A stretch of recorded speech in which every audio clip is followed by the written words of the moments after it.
앞서 예고드린 대로 주도 섹터에 대한 전략들 이제 챙겨봐야겠죠. 오늘 이 시간은 불사조 리서치 김진경 본부장님과 함께하겠습니다. 안녕하세요. 네, 안녕하세요. 네, 일단은 시장이 그래도 계속해서 상승세를 유지하고 있어서 굉장히 또 반갑기도 합니다. 우리 증시가 아무래도 상승세가 이어지는 만큼 투자 심리가 많이 좀 회복이 됐다 이렇게 판단해도 괜찮을지요? 네, 일단은 뭐 시장 전체적인 흐름으로 봤을 때 장 초반에 매도세를 보였었던 외국인들도 좀 매수세로 돌아서는 모습을 좀 나타내주고 있습니다.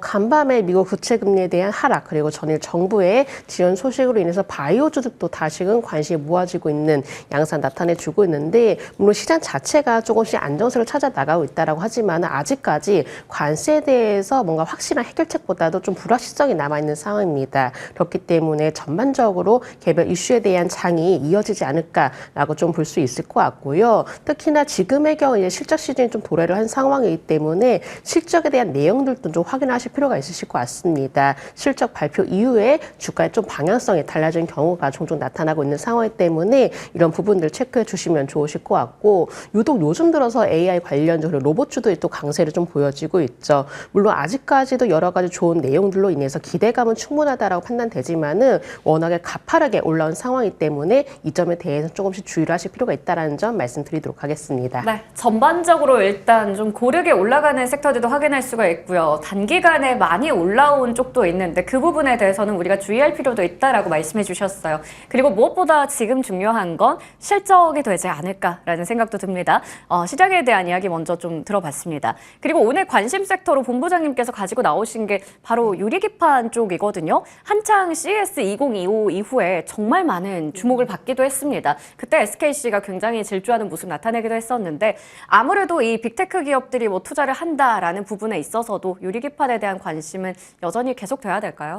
네, 일단 뭐 유리기판에 대해서는 앞으로도 많은 이야기들이 나오지 않을까라고 좀 예상을 해볼 수 있을 것 같습니다. 지난 CES 이후에 바로 유리기판에 대해서 관심이 급속도로 높아진 모습을 좀 보았었는데 기존 기판을 좀 대체를 할 수 있을 만한 차세대 기판이다라는 평가들이 나오고 있는 상황이고요. 특히나 요즘의 경우에는 이제 AI 반도체에 대해서 수요가 또 증가세를 보여지고 있죠. 그렇다면은 이 반도체 패키징 기술에 대해서 혁신 또한 요구가 되고 있는 상황이기도 합니다. 이 기존 기판과 달리 오히려 우선 열 전도율 그리고 높은 차원의 안정성을 또 가지고 있는 부분이 유리기판이기 때문에 앞으로 이렇게 좀 AI 반도체에 대한 기술이 진화를 하면서록 이 유리기판에 대한 기술 또한 더욱더 요구가 되지 않을까라고 좀 볼 수 있을 것 같고요. 이렇게 유리기판에 대해서 수요가 증가할 것이고 앞으로도 유리기판에 대한 성장성에 대한 얘기들이 많이 나올 것으로 예상되고 있기 때문에 우리가 올해의 경우는 유리기판 관련주들도 한번 면밀히 살펴볼 필요가 있다는 점도 말씀을 드려야 될 것 같습니다. 네, 결국에는 AI 반도체 그 사이클에 따라서 유리기판의 수요도 함께 늘어나기 때문에 우리가 올 한 해는 좀 내내 관심권에서 지켜봐야 된다라고 얘기를 주셨어요. 그러면 이제 이 섹터 안에서도 종목에 대한 이야기를 좀 해봐야 될 텐데 앞서 제가 말씀드렸던 것처럼 CES 2025 이후에 정말 많이 질주하다가 다 같이 좀 조정이 나왔었거든요. 그러다가 딱 어제죠. 유리기판의 대장주라고 볼 수 있는 SKC를 필두로 해서 뭔가 추세를 돌려세우는 듯한 모습이 확인됐습니다. 자, 그러면 이제는 다시 이쪽도 가닥을 잡고 질주할 수 있다 이렇게 봐도 괜찮을까요? 네, 어떤 종목 보세요, 그리고?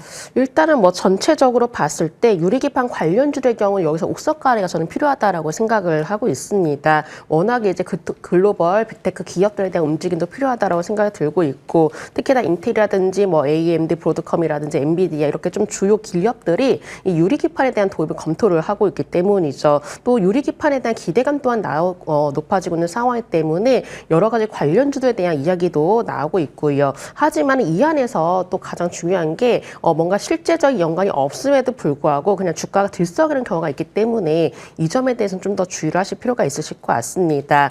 대표적으로 뭔가 유리기판 상용화에 좀 나서고 있는 기업들 위주로 살펴보시면 좋으실 것 같고 큰 예로 이제 삼성전기야 뭐 SKC, LG 이노텍 등이 있을 것 같고요. 이 외에도 뭐 켄트로닉스라든지 피롭티스, 아바코 이렇게 주요 대기업과 긴밀하게 또 협력을 하고 있는 유리기판 상용화 관련이 되어 있는 중소 업체들도 한번 살펴보시면 좋으실 것 같고 이렇게 실제적으로 뭔가 유리기판과 연관이 부분에 대해서 기술력인 가진 기업들에 대해서 충분히 눈여겨보실 필요가 있으실 것 같습니다. 하지만 유리기판이라는 이제 섹터 자체상 뭔가 좀 테마주적인 성격도 가지고 있기 때문에 오히려 지금부터의 경우는 뭔가 사업을 구체적으로 진행하고 있는 종목들 위주로 살펴보시라는 점 말씀을 드려보도록 하겠습니다. 네, 확실히 그 유리기판의 상용화가 또 성큼 다가온 만큼 우리가 주목할 종목들이 많은데 옥석 가리기가 중요하다라고 얘기를 주셨어요. 대표적인 삼성전기나 뭐 SKC, LG 이노텍 같은 종목들 위주 그리고 또 대기업과의 협력설이 부각되고 있는 여러 가지 종목들도 함께 언급해 주셨으니까요. 그 부분들 참고해 보시면 좋을 것 같습니다. 자, 그러면 일단 한 6가지 종목이 거론된 것 같은데 이 중에서 관심 종목으로 보고 계신 건 어느 쪽이에요? 네, 저는 이 안에서 관심 종목 삼성전기 말씀을 드려보도록 하겠습니다. 올해 CES 2025에서 고객사와 협의를 거쳐서 2027년에 유리기판의 양상을 로드맵을 좀 밝히기도 했었거든요. 그렇다면은 올해의 경우는 여러 고객사와 뭔가 샘플 테스트를 진행을 하지 않을까라고 좀 볼 수 있을 것 같고 또 빅테크 고객사를 대상으로 해서 고부가 기반 사업을 하고 있는 상황이기도 합니다. 그렇다면은 앞으로 더욱더 상용화 속도가 빨라질 것으로 보여지고 있기 때문에 유리기판 관련주로서의 두각을 나타내지 않을까라고 볼 수 있을 것 같고 여기서 추가적으로 좀 더한다면은 이제 삼성전기하면은 바로 MLCC를 빼놓을 수가 없겠죠. 이렇게 주로 MLCC의 경우가 모바일 쪽으로 많이 진행됐었는데 이제는 전장이라든지 여러 이제 비모바일 쪽으로도 많이 확대를 하는 모습 보여지고 있습니다. 그러다 보니까는 MLCC 쪽에 대해서도 앞으로 충분한 매출도 기대가 되고 있는 상황이고 특히나 MLCC가 바로 AI 서버에도 좀 들어가고 있는 상황이거든요. 그렇다면은 삼성전기의 경우는 이제 새롭게 성장성을 좀 떠오르고 있는 유리기판과 더해서 바로 MLCC에 대한 추가 확대에 따른 기대감이 더해지지 않을까라고 좀 볼 수 있을 것 같습니다. 워낙 추세 자체가 바닥권에서 이제 막 올라오기 시작을 했습니다. 이평선에서 안정적으로 지지를 받으면서 서서 우상향으로 자리를 잡아 나가고 있기 때문에 유리기반 관련주로서의 매력도가 더욱더 부각이 된다는 점 말씀드려보도록 하겠고 손절가의 경우는 12만 8천 원 제시해 드리면서 목표가 14만 5천 원 제시해 드리도록 하겠습니다. 네. 유리기판과 MLCC의 성장이 기대되는 쪽으로 삼성전기를 관심 종목으로 꼽아주셨고요. 사실 최근에 많이 올라왔나 싶었는데 이렇게 길게 차트 열어서 보니까 아직도 전고점까지 한참 남았네요. 목표 주가는 14만 5천 원 그리고 손절가는 12만 8천 원으로 설정해 주셨습니다. 오늘 이 시간엔 불사조 리서치 김진경 본부장님과 자세하게 이야기 나눠봤습니다. 고맙습니다. 네, 감사합니다.